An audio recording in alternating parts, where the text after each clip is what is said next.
Have you ever promised yourself you won't beg, won't chase, won't break your self respect? And then one emotional moment ruins everything. You call once, twice, many times, and afterwards you feel guilty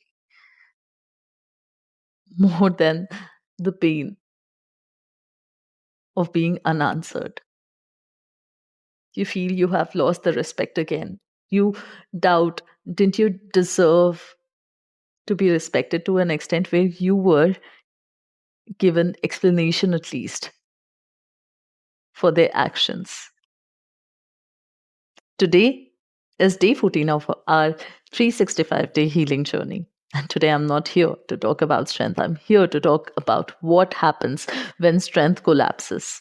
Let's take some examples. I believed I was healing. I believed I had chosen self respect. One night, the silence triggered something deep in me. I called repeatedly, no answer. And suddenly, I felt like I had fallen back to the square one. Not because I called, but because of the shame of the calls being unanswered, because of the shame of not being acknowledged to a point where the other person thought that I was capable enough to be given closure. Imagine someone who finally decides I won't chase people who don't choose me. They stay strong for days, and that one night, loneliness hits harder than logic. They reach out again and again, not for attention, but for emotional safety. When there is no response, the mind says you failed, you lost your worth, you undid all the progress, but the voice is lying. Let's decode what really happened. This wasn't weakness, this was emotional withdrawal. When you detach from someone who regulated your emotions, your brain panics. It searches for familiarity. It reaches for the only source it knows, even if it hurts. You didn't lose self respect. Your nervous system hijacked logic. Psychologically, this is attachment regression. Under emotional stress, the brain doesn't evolve, it reverts, especially if abandonment wound exists. Calling multiple times isn't desperation, it's the brain saying, please restore safety.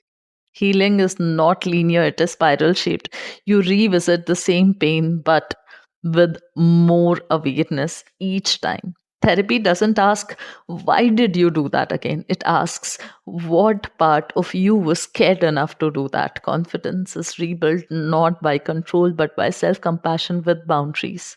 Instead of punishing yourself, say, look, I see you. You're overwhelmed. Let's protect you better next time. That's high value behavior. Let's talk about the challenges that you'll be facing during rebuilding. Guilt that whispers all the progress is lost. Comparing yourself to your strong days. Feeling exposed, ashamed, or small. Urge to disappear or over explain. Fear that you will always repeat the cycle. These challenges are part of your recovery, not proof of failure. Understand understand how to rebuild after every meltdown. Stop replaying the moment. Replaying is self punishment, not accountability. Re anchor identity. One action of yours won't define your worth. Create a pause rule. When you're triggered, delay your action by 24 hours. Redirect the urge. Write, voice note, walk, cry, but do not reach out. Reclaim dignity silently. No explanations needed. High value people are not the ones who never fall. They do not abandon themselves when they do. Now, what changes when you handle it this way? Your shame turns into emotional maturity, triggers lose intensity over time, self trust slowly returns. You stop defining yourself by one bad night. You begin responding instead of reacting. You know what impact it would have on your life and personality? You become calmer, less reactive, more self contained. Your confidence stop depending on how people treat you. It starts coming from how you treat yourself after mistakes. That is the real power. That is real self respect. Rock bottom doesn't erase growth, it reveals what still needs healing. And today, instead of shaming yourself, understand that you're rebuilding.